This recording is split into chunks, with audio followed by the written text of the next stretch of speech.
মঈনুল আহমেদকে ৩ ঘন্টা ধরে জিজ্ঞাসাবাদ করা হয়েছে, আসলে কি তার কাছ থেকে কোনো তথ্য বা কোনো কিছু পাওয়া গেছে কি? ফারুক খানের মানে আসলে সেই কি বা সরকার, তৎকালীন সরকার কি এটা প্রকাশ করেনি নাকি, কি মনে হয় আপনার? বিচার পাবে কি পাবে না সেটা আমি বলতে পারবো না, তবে আমি আশা রাখি এটার একটা দৃষ্টান্তমূলক বিচার হওয়া উচিত। এই ঘটনায় আর কাকে কাকে তদন্ত করা হতে পারে?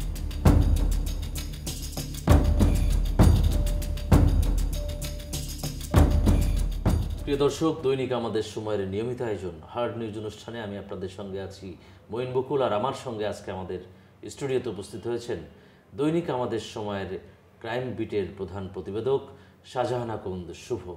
কেমন আছেন? আছি, ভালো আছি। শুভ ভাই, আজকে খুবই গুরুত্বপূর্ণ একটি নিউজ করেছেন এবং আমার কাছে মনে হয় যে এটা একটি এক্সক্লুসিভ নিউজ। বিজিবির সাবেক মহাপরিচালক মঈনুল আহমেদকে ৩ ঘন্টা ধরে জিজ্ঞাসাবাদ করেছে তদন্ত কমিশন এবং সেই সময়ের পিলখানা যে ট্র্যাজেডি বা পিলখানা হত্যাকাণ্ড, সেই বিষয় নিয়ে কিন্তু তাকে জিজ্ঞাসাবাদ করা হয়েছে। কি আছে আপনার নিউজে?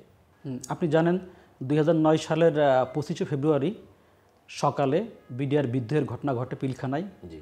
এবং এই বিদ্রোহের ঘটনায় ৭৪ জন ৫৭ জন সেনা কর্মকর্তা সহ সব মিলিয়ে ৭৪ জন মারা যায়। জি। তো এই হত্যাকাণ্ডের পর বিডিআরকে পুনর্গঠন করা হয়। বিডিআরের ডিজি হিসেবে দায়িত্ব পান মঈনুল ইসলাম। জি। এরপরে তার নেতৃত্বে মূলত বিডিআর পুনর্গঠনের কাজ শুরু হয় এবং উনি তখন দুইটা তদন্ত কমিটি হয়। একটা হলো স্বরাষ্ট্র মন্ত্রণালয় একটা তদন্ত কমিটি করে, এটা সরকারি তদন্ত কমিটি, এবং সেনাবাহিনীর পক্ষ থেকেও একটি তদন্ত কমিটি গঠন করা হয়। আমরা সেই বিষয়ে যাব। তো আমরা মূল প্রসঙ্গে থাকতে চাই। একটি বিষয় আপনাকে জিজ্ঞেস করে নেব, সেটা হচ্ছে যে মঈনুল আহমেদকে ৩ ঘন্টা ধরে জিজ্ঞাসাবাদ করা হয়েছে, আসলে কি তার কাছ থেকে কোনো তথ্য বা কোনো কিছু পাওয়া গেছে কিনা, বা তাকে কেন জিজ্ঞাসাবাদ করা হচ্ছে? ইডেন বে কক্সবাজার সমুদ্র সৈকতের উপর নিজেদের একটি ঠিকানা, মাত্র ৫ লাখ টাকায় আপনিও হয়ে যেতে পারেন এই হোটেলের মালিক। ইডেন বে, আ কনসার্ন অফ ভাইয়া হোটেলস। পিলখানা হত্যাকাণ্ডের পর সরকার যে তদন্ত কমিটি গঠন করলো, এই তদন্তকালে ওনারও গুরুত্বপূর্ণ ভূমিকা ছিল, যেহেতু উনি তখনকার বিডিআর ডিজি, পরবর্তীতে বিজিবি ডিজি হন। তো তদন্তের নানা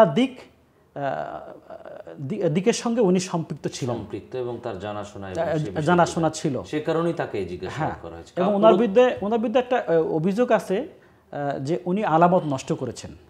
সেনা বাহিনীর অধীনে 2টা তদন্ত কমিশন গঠিত হয় এবং তারা নিশ্চয়ই তদন্ত প্রতিবেদনও পেশ করে। সেই প্রতিবেদনগুলোতে আসলে কি ছিল? 2টা তদন্ত কমিটি হয়েছিল, স্বরাষ্ট্র মন্ত্রণালয়ের একটা আর সেনাবাহিনীর পক্ষ থেকে একটা। যেহেতু সেনাবাহিনীর 57 জন ব্রিলিয়ান্ট অফিসার এই ঘটনায় মারা যায়, আমাদের আসলে মানে সূর্য সন্তান তারা। জি। তো এই পিলখানা হত্যাকাণ্ডে তারা প্রাণ হারায়। তো যে কারণে সেনাবাহিনীর পক্ষ থেকে কিন্তু একটা তদন্ত কমিটি করা হয়, যেটার তদন্ত রিপোর্ট আসলে প্রকাশ হয়নি আনুষ্ঠানিকভাবে, কিন্তু গণমাধ্যমে সেই রিপোর্টের কিছু অংশ চলে আসে তদন্ত শেষ হওয়ার পরে।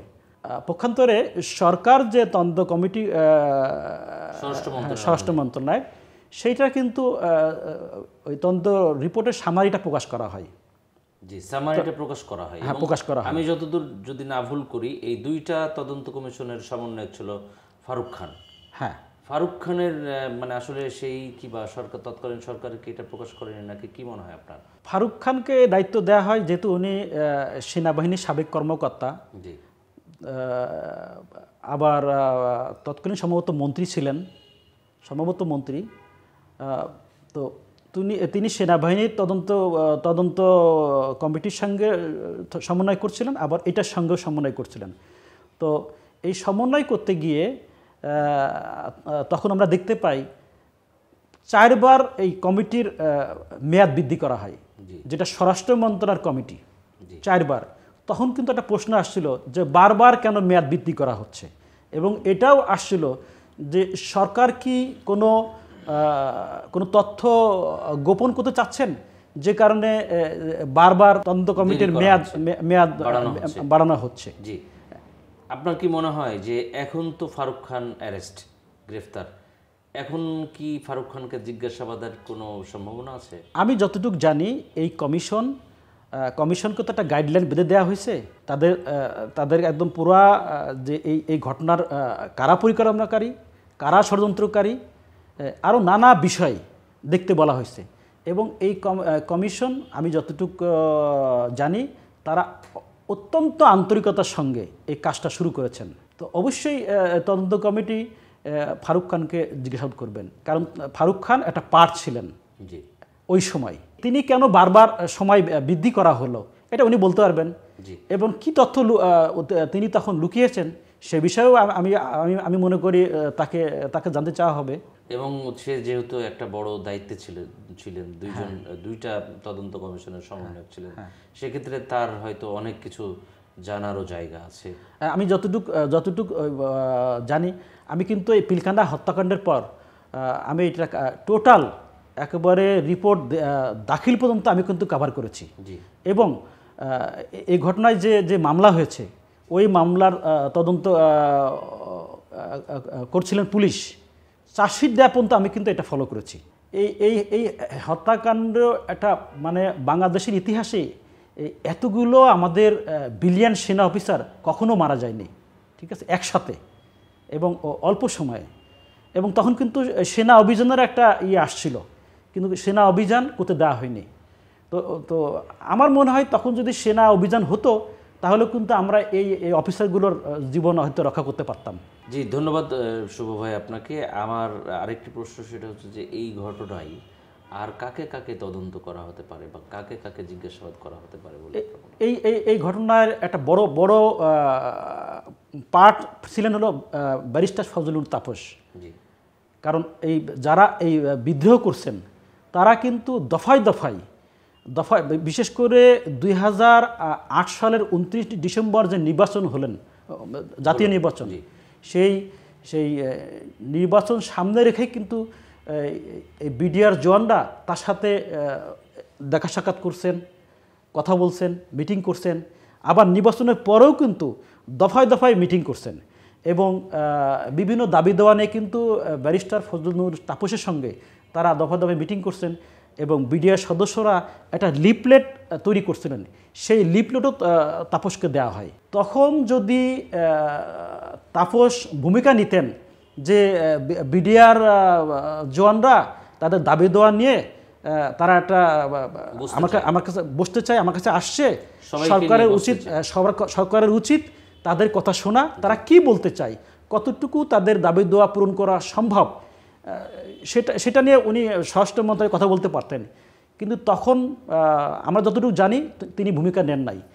এমনকি তৎকালীন স্বরাষ্ট্রমন্ত্রী তার সঙ্গে কিন্তু এই বিডিআর জওয়ানরা দফায় মানে দেখা করার চেষ্টা করছেন, এবং দেখা করতে না পেরে শেষ পর্যন্ত একজন বিডিআর জওয়ান স্বরাষ্ট্রমন্ত্রী সারা খাতুনকে টেলিফোনে বলছেন, এবং অনেকটা মানে ক্ষোভের সঙ্গে। আবার স্বরাষ্ট্রমন্ত্রীর যিনি পিএস ছিলেন তার কাছে কিন্তু এই লিফলেটটা দেওয়া হয়েছে, দেখা করতে পারলেন না, তখন লিফলেটটা দেওয়া হয়েছে যে আমাদের এই দাবি দেওয়া এটা একটু মন্ত্রী মহোদয়কে জানান। কিন্তু তখন পিএস স্বরাষ্ট্রমন্ত্রীকে জানিয়েছিলেন কিনা সেটা আমার জানা নাই। হয়তো তখন যদি স্বরাষ্ট্র মন্ত্রণালয় ভূমিকা নিত, আমার মনে হয় এই ধরনের ঘটনা ঘটতো না এবং এতগুলো সেনা অফিসার মারা যেত না। ধন্যবাদ। আপনার কি মনে হয় যে তদন্ত কমিশনের মাধ্যমে যে তদন্তটা শুরু হয়েছে, এখানে একটা মানে সত্য ঘটনা বেরিয়ে আসবে, বা জাতির সূর্য সন্তান যাদেরকে আমরা হারিয়েছি তাদের পরিবার কি বিচার পাবে, সুষ্ঠু বিচার পাবে কি পাবে না সেটা আমি বলতে পারবো না, তবে আমি আশা রাখি এটার একটা দৃষ্টান্তমূলক বিচার হওয়া উচিত। যারা এই হত্যাকাণ্ডের কুশীলব ছিলেন, যারা হত্যাকাণ্ডের সঙ্গে সরাসরি জড়িত ছিলেন, যারা নানাভাবে এই ষড়যন্ত্রে লিপ্ত ছিলেন, তাদের তো অবশ্যই বিচার হওয়া উচিত এবং তদন্তের মাধ্যম দিয়ে সত্য ঘটনা। এবং আপনাকে একটা জিনিস বলি, সরকার যে তদন্ত কমিটি করলেন সেই রিপোর্টে কিন্তু এই হত্যাকাণ্ডের প্রকৃত কী কারণ সেটা কিন্তু বের করতে পারেন নাই। যে কারণে ওই কমিটির সুপারিশে বলা হয়েছিল যে সরকার চাইলে এটা অধিকতর তদন্ত করতে পারে। ইভেন কি এই পিলখানা হত্যাকাণ্ডের যে মামলা ডেথ রেফারেন্সের শুনানি হাইকোর্টে করা হলো এবং সেখানে একটা রায় দেওয়া হলো, সেই রায়ের পর্যবেক্ষণেও উচ্চ আদালত কিন্তু বলেছে যে সরকার চাইলে, এটা সম্ভবত 16 সালের ঘটনা, সরকার চাইলে উচ্চ পর্যায়ের একটি কমিশন গঠন করতে পারে, কিন্তু তৎকালীন সরকার কিন্তু কমিশন গঠন করেনি। জি, এই ফ্যাক্টগুলো এবং এই জিনিসগুলো আমরা আশা করছি যে আপনার রিপোর্টের মাধ্যমে এবং যে তদন্ত কমিশন সেখানে বেরিয়ে আসুক, আমরা সেটাই চাই। আপনাকে অসংখ্য ধন্যবাদ আমাদেরকে সময় দেওয়ার জন্য। আপনাকেও ধন্যবাদ। আমি আরেকটা জিনিস একটু বলি, না বললেই নয়, কারণ এত বড় একটা ঘটনা আমি রিপোর্ট যেহেতু কাভার করেছি, আমি যতটুকু জানি যে সকাল 7:30টার সময় কোদ ভেঙে অস্ত্র নিয়ে গেছে বিডিআর জওয়ানরা, ঠিক আছে? তাহলে 7:30টায় অস্ত্র নিয়ে গেল আর 9টা, 9:15টার দিকে হত্যাকাণ্ড শুরু হলো। তার মানে এটা কি পরিকল্পিত? অবশ্যই এটা পরিকল্পিত। আর একটা বিদ্রোহের ঘটনায় কেন হত্যাকাণ্ড ঘটবে? বিদ্রোহের ঘটনায় তো দাবি দেওয়া পেশ করবে, কিন্তু হুট করে এই দরবার হলে ঢুকে এই যে হত্যাযজ্ঞ শুরু করলো এবং তারা পুরা পিলখানার ভিতরে সেনাবাহিনীর অফিসারদের ধরে ধরে গুলি করে হত্যা করছে, কি নির্মমভাবে হত্যা করছে। এবং শুধু হত্যা করে তারা ক্ষান্ত হয়নি, অনেক সেনা অফিসারের মানে পরিবারের উপরেও পাশবিক নির্যাতনের ঘটনা হয়েছে বলে আমরা তখন জানতে পেরেছি। এবং এটা যে তদন্তেও আসছে, তখনকার এগুলো আসছে। জি জি, ধন্যবাদ। আমরাও চাই যে এই সত্য ঘটনা বেরিয়ে আসুক এবং তদন্ত কমিশনের মাধ্যমে এই ভুক্তভোগী পরিবারগুলো সঠিক বিচার পাক। আপনাকে অসংখ্য ধন্যবাদ আমাদেরকে সময় দেওয়ার জন্য। প্রিয় দর্শক, দৈনিক আমাদের সময়ের নিয়মিত আয়োজন হার্ড নিউজ অনুষ্ঠানটি এতক্ষণ আপনারা দেখছিলেন। তবে আজকের এই নিউজের বিস্তারিত যদি পড়তে এবং জানতে চান, তাহলে অবশ্যই আপনাকে দৈনিক আমাদের সময় প্রিন্ট অথবা অনলাইনে চোখ রাখতে হবে। আজ এ পর্যন্তই। আগামীকাল অন্য কোনো ইস্যু নিয়ে, অন্য কোনো অতিথিকে নিয়ে আপনাদের সামনে হাজির হব। সে পর্যন্ত সবাই ভালো থাকুন, সুস্থ থাকুন এবং দৈনিক আমাদের সময়ের সঙ্গী থাকুন।